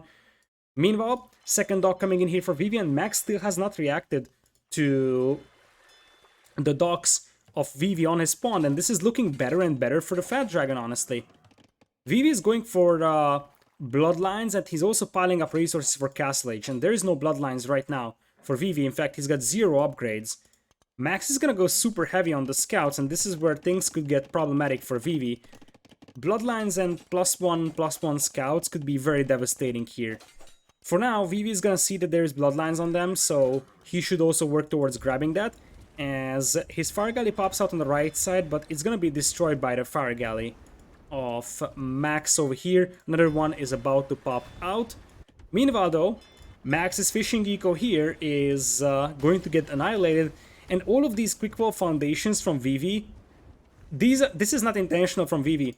Those were quick wall foundations that he has dropped before and he never deleted them, and now that the villager is finished building the dock, he's actually going to finish those buildings as well. That's quite wasteful resource wise, by the way, for Vivi. Anyways, Vivi right now is contesting the right-hand side pawn. He is contesting the starting pawn of his opponent, and that's going to help quite a bit food eco-wise. He still doesn't have the upgrades, though, on his scouts, whereas Max is getting closer to just diving in with a huge amount of scouts. He has bloodlines and +1 attack. +1 defense is still missing from those, though. Meanwhile, in terms of water fighting, this is still a contested pond. Max moved out to the left side to secure the water for himself there. But Vivi's got an untouched fishing eco, and that's not something that should be overlooked, as now the scouts will jump on Vivi's wood line, and that's where things will get real rough for him. There is going to be casualties here. So far, Vivi has killed 9 eco and only lost 3. That's soon going to change with, indeed, 3 more villagers going down. I don't know how Vivi did not expect this many scouts to jump on him, because he clearly saw the bloodlines and +1 attack, so he should have known that Max is gonna commit a lot to this push. Max even waited for +1 defense to come in, as in exchange, Max is actually going to be later to Castle Age, because he's investing so heavily into his scouts that he's gonna click up later, and Vivi has already clicked up. Keep in mind that Vivi still has an untouched fishing eco back at home, whereas Max has lost his starting fishing eco here. He has basically nothing on the left side yet, and on the right side it's only 4 fishing ships. And I see Scale Mail. Scale Mail from Max is definitely a puzzling choice here. He wants to go very heavy on Spearman, and he just wants to, I assume, steamroll his opponent here in Feudal, but if Vivi actually gets his Woes up here, gets a couple more Spearmen out, then he's gonna be able to get a couple of Cav Archers and he should be all good to go. In fact, beating to his opponent to Castle Age could also mean that he just pops out 2 Knights, and the Knights will help cleaning up these scouts as well. Now, he's definitely losing a huge amount of Wills here, which is less than ideal. In fact, he now has lost more economy than his opponent did. And with the Spearmen of Max, the early Knights will have a tough time as well. It's only 1 Archer range for Vivi, so it's not going to be a huge amount of Cav Archers anytime soon. Currently, ecos are still pretty even, as Vivi is establishing fishing on the southern pond. He's not really doing a good job microing his stuff over here. He just keeps getting his fire galleys killed while he's chasing fishing ships. Meanwhile, tower goes up here for Vivi. Not the end of the world at all, because guess what? As the scouts run past the TC, Vivi's up to Castle Age here. Quick walls are coming in, but not in time. And many of those scouts will be able to find some villagers here. Some of the scouts are weak though, so there is still a hope for Vivi that he can somehow survive this one. Remember that he's the one with the fishing eco, so this is actually still workable for Vivi. I'm not saying that he is in a good spot, but now he's going to do what Huns do best. 1 TC triple range Cav Archers, and that's where things will get really problematic for the Persian player. I don't see a War Galley upgrade from him right now, so it looks like he might be giving up on the right-hand side pond. There is a demo coming in though. Left-hand side pond is still uncontested by Vivi. And yeah, if these scouts wouldn't have gotten into the wood line, it would have been even better for the Fat Dragon, but he's pretty much in this game in terms of economy still. It looks like we're gonna have a second TC coming in here for Max to secure a bit more wood control for himself. So normally going for a defensive tower is going to hurt your Castle Age economy because you can't add additional town centers. That's not the case for Huns here on 4 Lakes, or in general any civilization on 4 Lakes, because what you want is fishing eco to carry you, so you don't necessarily want to have a free TC boom. You more likely want to have like 2 pawns of fish boom, as that's a beautiful demo there from Vivi. So you prefer to have like 2 pawns of fish boom and 1 TC instead of having like a free TC boom here. Alright, so a couple of knights pop out. As I said, they do deliver extra damage against archers, something to be mindful of. But one thing that Max doesn't really have is an answer to spearmen right now. So those leftover spearmen from Feudal Age, those will be very, very helpful here for Vivi at just damaging those knights, buying some time for Vivi until he gets his upgrades in for the Cav Archers. He already has Bloodlines and Husbandry, the 2 most crucial upgrades for them. But missing Ballistics and Thumbring is definitely something that's problematic. And what's even worse is that he's missing numbers. So he still needs to mass these, and it's gonna take some time. Max right now, 3 villagers lead right now for him, as Vivi is still struggling to contain the navy of Max over here on the right side. It's gonna end up being a win for Max on the left and the right, and the north and the south will be in the hands of Vivi. Now, the problem that you're facing when you're Max here is that you're constantly being forced to chase these Cav Archers that will be just raiding your wood lines, and so as a monastery pops out here for Vivi, beautiful monastery spot, lols, you can see that Vivi is struggling for space, because he has to place his monastery over here. He tried to wall this one off here to prevent the knights from running in, but that's not gonna be successful either. And the knights are now in. Quick walls coming in from Vivi, but once again, oh, nope. They came in just in time. Now, Vivi has serious issues with wood control. This is the only wood line he can work with. On the other hand, these 2 knights could easily go down over here, as Vivi's Cav Archers are looping all the way around. The main reason why we're not seeing ballistics is because Vivi simply doesn't have the wood to make University, let alone make ballistics happen as well. You see, Vivi is actually buying wood now. the situation is that bad that you're buying wood in mid-castle age. So, cavalry number is steadily increasing as a villager here is gonna get picked off, but behind this one, Max is now booming on 3 TCs, and that's something to consider. So, the thing is that it's one thing that Vivi does have the cavalchers. The problem is that he doesn't really have good upgrades on them still, so missing ballistics and tumbling is far from ideal, and we also need to consider that, as I said, his economy is getting weaker and weaker. Now, that, as I said, may not be necessarily a decisive factor, because if you consider the fact that Vivi could go for stone mining, and then maybe just try to play this one super aggressive castle age with cav archers and a castle drop, that could be an idea. Anyways, as I said, right hand side pawn and left hand side pawn now in the hands of Max. To the south and to the north, it is the Fat Dragon Vivi, who might actually end up getting a conversion on this random knight over here. +2 defense. Just now coming in for Max, and he could actually pick off a couple of vills here. Oh yeah, that is value there. That is definitely value for the Max. It's one villager dead. The second one is not gonna go down. The amount of map control that Vivi has is very, very disturbing for him. So, this is his only wood line to work with, which is more than disturbing, I have to say. Meanwhile, the cav archers are coming in here. Knights and camos move out to meet them on the battlefield. As the cav archers are not focusing down the Scorpion, Vivi should be focusing down that Scorpion. That's an easy pick-off here with the hill for him. So, now the army numbers are slightly better for Vivi, and that's a scary force of cav archers, by the way. So, in terms of like resource efficiency, this is definitely a force that is reasonable for the Fat Dragon. He doesn't have a demo here. He could have actually tried luring this army here close to the water and use a demo. Looks like Max is gonna get a good surround though, and he's trying to block the escape path of the cav archers. The cav archer numbers dropping quite dramatically, and many of them are heavily damaged here. Monk coming in for Vivi to get some healing done. Vivi is not impossibly far away from Imp though, something to consider. I could see cav archer, early Imp, and castle drop into traps work here. He's not gonna be able to catch up to the economy of the opponent, that's for sure.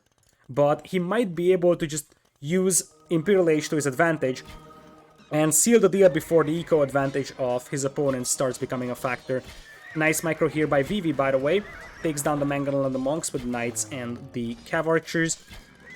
Persian Knights still being a really powerful unit against those Cav Archers, especially when the Cav Archers don't have Tumbling on them. And it's gonna be a hold from Vivi. It's definitely gonna be a hold. He still is lacking quite a bit of a gold, but I think Vivi's only chance here is to get into Imperial. Max, on the other hand, is going super heavy on Cavalry. That's going to be stable number 5 already coming in for him. This is an interesting game from many perspectives. First of all, technically unit composition-wise, Vivi should be winning, but the lack of map control for him is very disturbing. He's taking into Pikemen, which could also work. Like, his opponent is so heavy on Knights that Pikemen could definitely be a reasonable thing to do, especially now that he has Scale Mail. Could make quite a lot of sense to just mix in a couple of Pikemen as a meat shield, something that's going to discourage Max from diving into this one, so that Vivi can actually get up to Imperial. There is I think at least one conversion, potentially 2, and this is maybe an overcommitment here by Max. We shall see, but I think it's an overcommitment, honestly. He's losing way too many Knights here. He's killing the Cav Archers, but cost efficiency is definitely not on his side, as the Knight numbers are dropping quite dramatically. So are the Cav Archer numbers as well, but they managed to find a nice low choke point. Max sees that his opponent is on stone, by the way, so he should have an idea of what's gonna happen soon. It's 17 CA right now. Mangonels are pushing though, and like Vivi's desperation for wood is absolutely unique. Look at this. He doesn't have wood. This is his only wood line that has been so heavily overchopped, and indeed, he just taps out. He's nothing to do. He couldn't secure any wood for himself. He was chopping these final bits of trees, but I mean, there is gonna be an overchop when that's your only wood line over there. And I think the key thing here was that Max was able to do quite a lot of damage while Vivi was going up to castle. Vivi was never able to leverage his castle age advantage. Initially, he wanted to go cav archers, but then he had to settle with spamming spearmen and stuff like that. He never was able to go for triple range CA early on. And by the time he got to a decent range number, he never had the wood income to match up with that. He was trying to get to Imperial, but he just got overrun by knights by Max, and that's exactly what the Persians have to do here. Overrun the opponent with knights and camels before he can get good cav archer numbers, because it takes a lot of time to get the cav archer upgrades, whereas the knights, especially Persian knights with the extra attack against the archer class, it's going to be very helpful, and you already have a decent amount of +2/+2 knights here. Max, bit of an upset over here, I would say, because based on recent tournament performance, it very much seemed like Vivi is the favorite to win this one, but Max played pretty convincing in this one, so maybe Max is coming back to his old glory, trying to reclaim his spot in the top 8. He has played really well today, as he's gonna move on to the next round to face a tough opponent, namely Leary.